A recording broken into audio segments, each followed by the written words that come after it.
हे दोस्तों, मुझे याद है जब मैं 12th में था तब मेरी क्लास में एक लड़का था जिससे मुझे काफी जेलस फील होता था।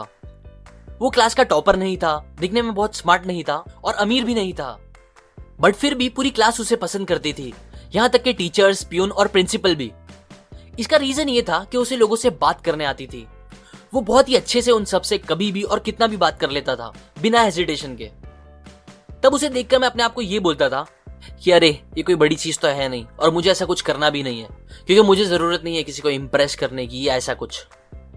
जबकि रियलिटी तो ये थी कि मुझे अपने फ्रेंड्स के अलावा और किसी से बात करने बहुत ऑकवर्ड लगता था।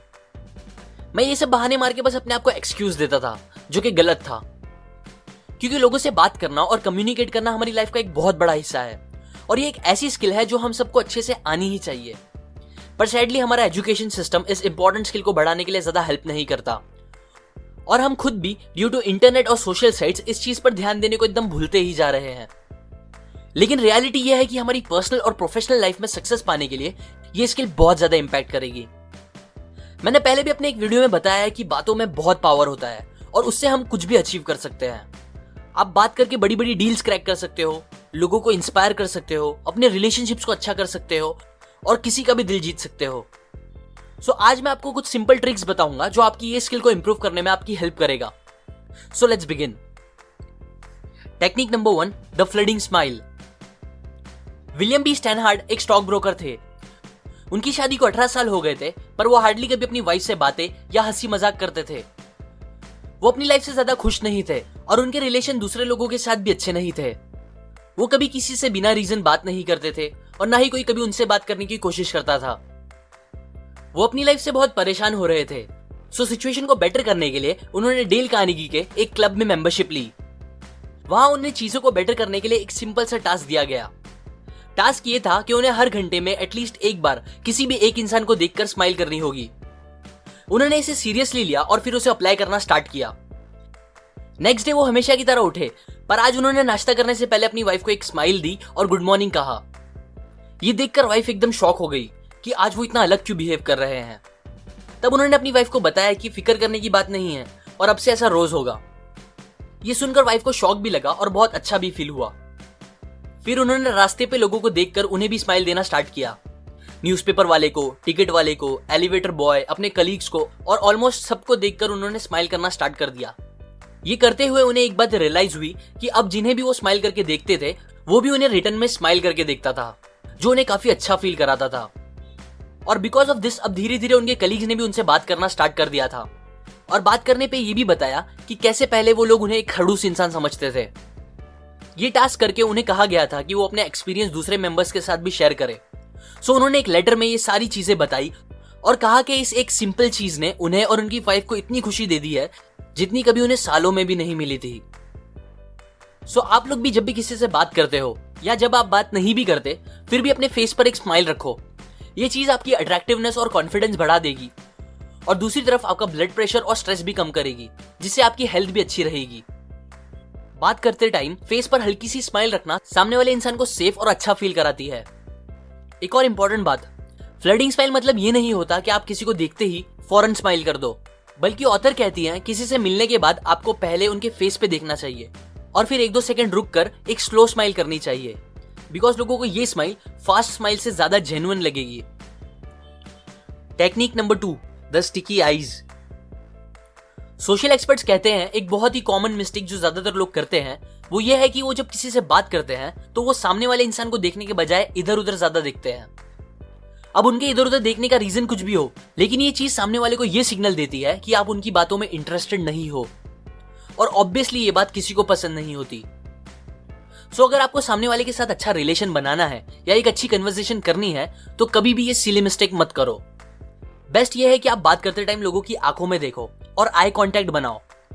लेकिन एक बात याद रखो, स्माइल करना, आई कांटेक्ट बनाना ये सब बेस्ट है अगर सामने वाला आप में और आपके रिएक्शन में इंटरेस्टेड है तो, वरना ऐसा करना सामने वाले को क्रीपी और अजीब भी फील करा सकता है। इसीलिए थोड़ा सोच समझ के ये दोनों चीजें यूज करना। Technique number 10, match the mood. आपके साथ कभी ऐसा हुआ है कि आपका मूड बहुत खराब हो, आप सैड हो और उसी टाइम कोई इंसान आके आपसे एकदम फुल एक्साइटमेंट में जोर जोर से आपसे बात करने लगे। यूजुअली आपको भी एक्साइटमेंट अच्छी लगती हो, लेकिन बस उस टाइम पे आपको उस इंसान से थोड़ी चिढ़ होने लगे। या फिर कभी इसका उल्टा हुआ हो, जब आप एकदम एक्साइटेड हो और कोई आके आपसे एकदम सैड बातें करने लगे।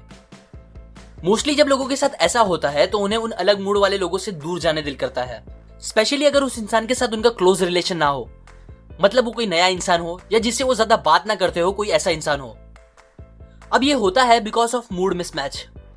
इसीलिए जब आप किसी से बात करना स्टार्ट करो तो आप पहले इस बात पे ध्यान दो कि सामने वाले का मूड कैसा है। अगर वो सैड या लो मूड में है तो आप डायरेक्टली एकदम ज्यादा एक्साइटमेंट में उनसे बात मत करो, बल्कि स्टार्ट में थोड़ा आराम से बात करो और फिर धीरे धीरे अपने मूड और एक्साइटमेंट लेवल को बढ़ाओ। ये चीज सामने वाले का भी मूड अच्छा कर सकती है। Technique number 15 to 17, never the naked job, city and introduction. बहुत से लोग जब पहली बार किसी से मिलते हैं या फर्स्ट टाइम किसी से बात करते हैं तो उनकी बातें कुछ ऐसे होती है। हेलो। हेलो। आपका नाम क्या है? जी मेरा नाम सुरेश, और आपका? मेरा राजेश। ओह, अच्छा नाम है। मैं असल में सॉफ्टवेयर डेवलपर हूँ। और आप? जी मैं एक इंजीनियर हूँ। ओह, गुड गुड। तो आप रहते कहाँ हो? जी मैं थाने में रहता हूँ। और आप? मैं वसई। ओह, नाइस नाइस। बस अब वापस एक ऑकवर्ड साइलेंस, और उसके बाद दोनों को ये नहीं समझ में आता कि आगे वो क्या बात करे। तब वो दोनों बस चाहते हैं कि वो कैसे भी उस सिचुएशन से बाहर निकले। और ये होने के बाद नेक्स्ट टाइम अब दोनों एक दूसरे को जितना हो सकेगा अवॉइड करेंगे, क्योंकि उन्हें फिर वो ऑकवर्ड सिचुएशन से डील नहीं करनी होगी। अगर आप चाहते हो ऐसा ना हो कभी और आपकी अच्छे से बात हो लोगों से, तो प्लीज अपने ऊपर और पूरी इंसानियत के ऊपर एक एहसान करो और कभी भी एक लाइन में किसी के क्वेश्चन का जवाब मत दो। जो सबसे कॉमन क्वेश्चंस होते हैं, जैसे कि आप कहाँ रहते हो, आप क्या करते हो, इन क्वेश्चंस के लिए थोड़े बड़े जवाब सोचो।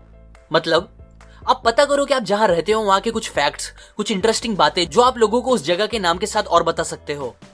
वैसे ही आपके प्रोफेशन से रिलेटेड कुछ इंटरेस्टिंग बातें जो आपको लगता है लोगों को या आपको खुद को बात आगे बढ़ाने में मदद करेगी, वो बोलो। और प्लीज अगेन, अगर आप चाहते हो आपकी अच्छे से बात हो सामने वाले से, तो उन्हें कभी भी बस एक लाइन का आंसर मत दो। Technique number 20, parroting. पैरेट एक बहुत ही ब्यूटीफुल बर्ड है जो हमारा दिल इजीली जीत लेता है, और वो भी बस हमारे कहे गए कुछ वर्ड्स को रिपीट करके। किसी से बात करते टाइम अगर आपको आगे क्या बोलना है ये नहीं समझ आ रहा और आप चाहते हो आपकी बातें आगे बढ़ती रहे, तो आप ये टेक्निक यूज कर सकते हो जिसे कहते हैं पैरेटिंग। इसमें आपको और कुछ नहीं, बस सामने वाले इंसान के कहे गए लास्ट के कुछ वर्ड्स को रिपीट करना होगा और आपकी बात आगे होती रहेगी। एग्जाम्पल, एक आदमी अपने घर जा रहा था, तभी रास्ते में उसे एक दोस्त मिल गया। ये उसका इतना अच्छा दोस्त नहीं था और उसे उस दोस्त से ज्यादा बात करने जमता भी नहीं था। यूजुअली वो उसे अवॉइड करता था ताकि बात करनी ना पड़े, पर क्योंकि उसने हाल ही में ये टेक्निक सीखी थी जो उसे ट्राई भी करनी थी, इसीलिए उसने उससे बात करना स्टार्ट की। फ्रेंड ने उसे बताया कि वो एक शो अटेंड करके आ रहा है, तो उसने रिप्लाई किया, शो? फ्रेंड बोला, हाँ, बहुत मजा आया, बड़े बड़े सिंगर्स आए थे। तो उसने कहा, बड़े बड़े सिंगर्स? फ्रेंड बोला, हाँ रे, ये आया था, वो आया था, शान, राहत, के और बहुत से लोग।